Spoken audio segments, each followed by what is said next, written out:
Salam əziz izləyicilərim, bugünkü mövzumuz immunitetdir. Körpələrdə immunitet necə əmələ gəlir və immuniteti necə qaldırmaq olar, hansı xəstəliklərə qarşı hansı müddətdə immunitet yaranır. Belə ki, yeni doğulmuş körpənin immuniteti demək olar ki, yoxdur. Hələ bu dünya ilə təzə tanış olur.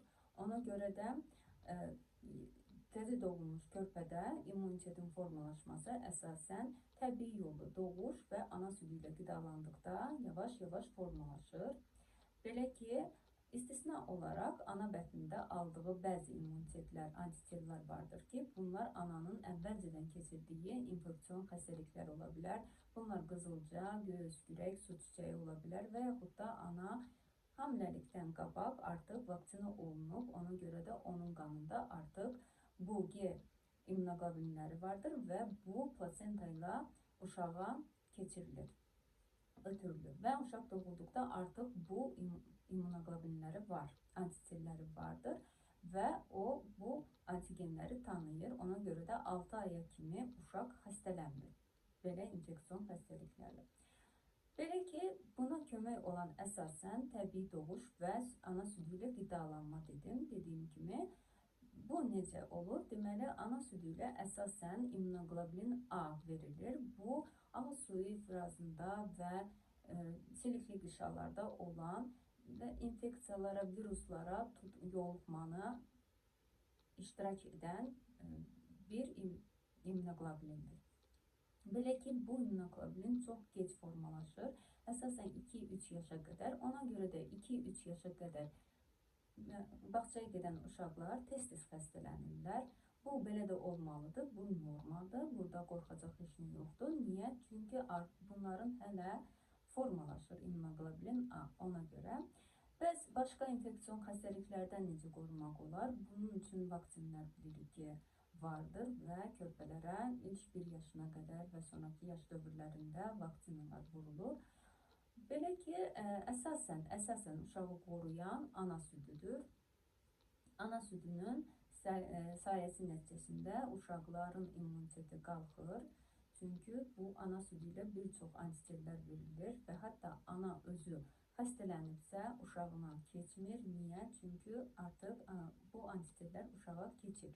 Ona görə də uşaq hətta xəstələnirsə də çox yüngül şəkildə keçir onun orqanizmindən. Heç bir fəsadı qalmadı. Bəs yaxşı ana südü yoxdursa, süni qidalarla qidalanan uşaqlarda necə? Buna da qorxacaq bir şey yoxdur. Çünki bu süni qida, istər süni qida ilə, istər ana südü ilə qidalanan uşaqlar arasında elə bir böyük bir fərq yoxdur. Sadəcə immun sistemin formalaşmasında biraz fərqlər ola bilər.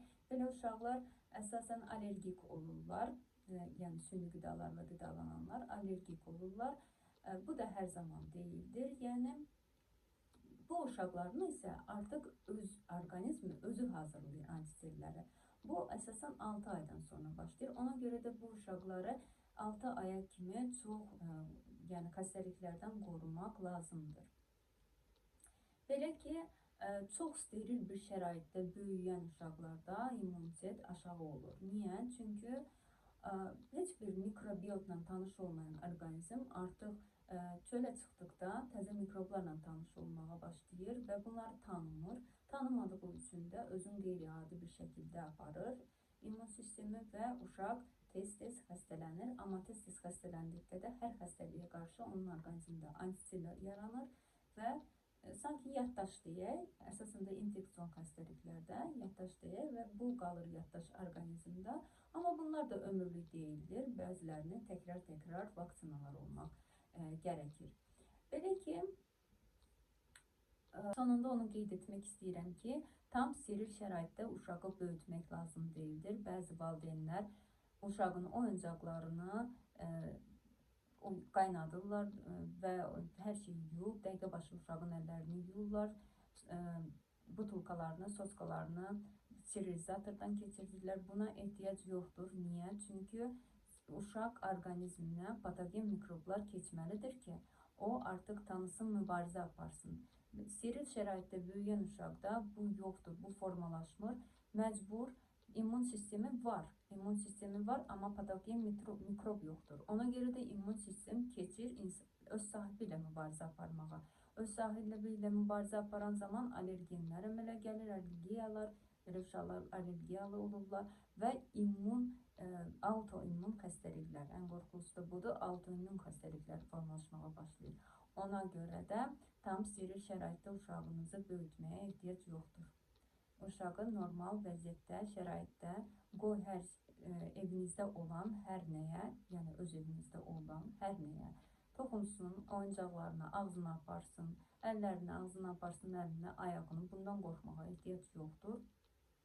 Çünki öz ətrafıdır, öz mikrobiotudur. Bununla tanış olmalıdır, öyrənməlidir və hətta evə girdikdə, yəni bəzi valideynlər həmən üst geyimini dəyişir, ev geyimindən keçir ki, uşaq çöldəki mikroblar aman evə girməsin. Əksinə qoy girsin. Bir var balaca bir dozada deyək ki, bu mikrobların hər dəfə atanın, ananın gətirməsi, nənənin, babanın gətirməsi.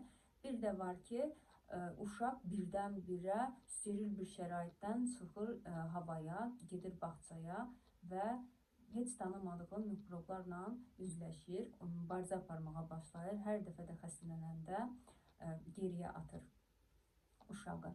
Ona görə də yox demirəm, əllərinizi də yumayın, əllərinizi də əlbəttə ki yuyun, əlləriniz həmişə təmiz olsun, körpəyə toxunan əlləriniz. Belə əzizlərim, körpələrinizi qoruyun.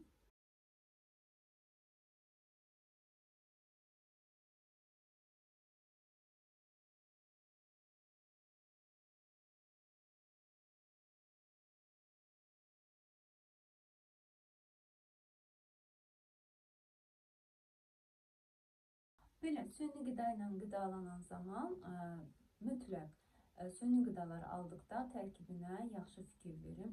Birinci növbədə probiotiklar, prebiotiklar olmalıdır. Vitamin D, selen, minerallar, vitaminlər olmalıdır tərkibində və nukleotidlər olmalıdır. Bu baxımdan keçi südü daha yaxşıdır. Ona görə də yəni süni qidalar aldıqda mütləq tərkibinə fikir verin. Yəni vitamin D və bu omeqalar, nukleotidlər immunitetin yaranmasında, immunitetin möhkəmlənməsində çox mühüm bir rol oynayır.